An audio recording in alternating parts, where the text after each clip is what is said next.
نحمده ونصلي على رسوله الكريم اما بعد فاعوذ بالله من الشيطان الرجيم بسم الله الرحمن الرحيم ولقد اخذ الله ميثاق النبيين لما آتيتكم من كتاب وحكمة ثم جاءكم رسول وقال النبي صلى الله عليه وسلم كنت نبيا وآدم بين الماء والتين او کما قال علیہ الصلاۃ والسلام۔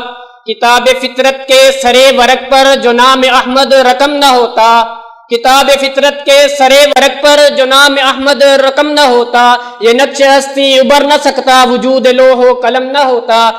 تیرے غلاموں میں نمایاں جو تیرا عکس کرم نہ ہوتا، تیرے غلاموں میں نمایاں جو تیرا عکس کرم نہ ہوتا، تو بارگاہ ازل سے آقا تیرا خطاب خیر الامم نہ ہوتا۔ یہ زمین نہ ہوتی فلک نہ ہوتا، عرب نہ ہوتا عجم نہ ہوتا، یہ محفل کونو مکان نہ ہوتی اگر وہ شاہ امم نہ ہوتا۔ میرے انتہائی واجب الاحترام قابل سب تکریم و تعظیم اساتذہ کرام اور میرے ہم مکتب ساتھیوں، السلام علیکم ورحمۃ اللہ وبرکاتہ۔ آج میں آپ حضرات کے سامنے جس موضوع پر لب کشائی کرنا چاہتا ہوں وہ موضوع آمد مصطفیٰ ہے۔ آئیے حضور کی آمد سے قبل عرب کے کیا حالات تھے اس پر نظر دہراتے ہیں۔ حضور کی آمد سے قبل عرب کفر و شرک میں مبتلا تھا، ہر طرف کفر کا بول بالا تھا، خدا کا نام لینے والا کوئی موجود ہی نہیں تھا، ہر طرف کفر و شرک پھیلا ہوا تھا۔ یہی نہیں بلکہ انسانی تہذیب کو بری طرح پامال کیا جاتا تھا۔ کوئی شخص لڑکی کا باپ کہلانا پسند نہیں کرتا تھا، اگر کسی کے ہاں لڑکی کی پیدائش ہو جاتی تو اس کو زندہ دفن کر دیا جاتا۔ اس سے پہلے کہ رب کائنات کا قہر صفاستی کو مٹا دیتا تو رب ذوالجلال کی رحمت کو جوش آیا۔ اس نے 22 اپریل 571 عیسوی کو اپنے محبوب پیغمبر محمد مصطفیٰ احمد مجتبی بلغ العلا کشف الدجی شمس الضحی مکین گنبد خضرا کو زمین میں بھیجا۔ محمد مصطفیٰ کس لیے آئے تھے؟ وہ اس لیے آئے تھے وہ آباد کرنے جہاں آ گیا ہے، وہ سب کی خوشی کا سامان آ گیا ہے۔ وہ آباد کرنے جہان آ گیا ہے، وہ سب کی خوشی کا سامان آ گیا ہے۔ کون آیا؟ وہ کسریٰ کے کنگرے گرے جا رہے ہیں، یہودی بھی دیکھو مرے جا رہے ہیں، مسیحی بھی ماتم کرے جا رہے ہیں۔ کون آیا؟ جمال معلی، کمال تعالی، نگاہوں کی جنت، نبوت کا تالا۔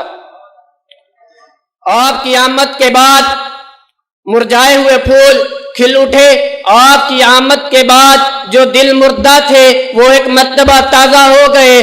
سب کی آمد کا انتظار گھرانے کو، آپ کی آمد کا انتظار زمانے کو، زمین و زمان آمد کے منتظر، کون و مکان آمد کے منتظر، بر و بحر آمد کے منتظر، شجر و حجر آمد کے منتظر، سورج کی حرارت آمد کی منتظر، چاند کی برودت آمد کی منتظر، ستاروں کی کہکشائیں آمد کی منتظر، سمندروں کی جولانیاں آمد کی منتظر، دریاؤں کی روانیاں آمد کی منتظر، ذرے و صحرا آمد کے منتظر، قطرے و دریا آمد کے منتظر، غلام و آقا آمد کے منتظر، مساکین و یتاما آمد کے منتظر، الغرض تحت الثری سے لے کر سدرۃ المنتہا تک، سدرۃ المنتہا سے لے کر عرش العلا تک ساری کائنات محمد مصطفیٰ کے انتظار میں کھڑی تھی۔